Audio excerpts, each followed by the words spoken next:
সম্প্রতি সুপারস্টার শাকিব খানের রাজকুমার সিনেমাটি দেখে এবার বাদ পড়লেন না বাংলাদেশের জনপ্রিয় অভিনেত্রী নুসরাত ফারিয়াও।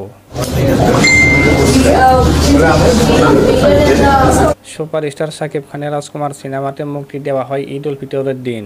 দুপুর 12:30 থেকে শো শুরু হয় সুপারস্টার শাকিব খানের রাজকুমার সিনেমার এবং বাংলাদেশের বড় বড় অভিনেতা অভিনেত্রীরাও শাকিব খানের রাজকুমার সিনেমাটি দেখতে যায় এবং সুপারস্টার শাকিব খানের রাজকুমার সিনেমাটি দেখেই অনেকেই কান্নায় ভেঙে পড়ছেন। এবার বাদ গেলেন না নুসরাত ফারিয়াও। নুসরাত ফারিয়া সুপারস্টার শাকিব খানের রাজকুমার সিনেমাটি দেখে হল থেকে বের হয়ে এসে কান্নায় ভেঙে পড়েন।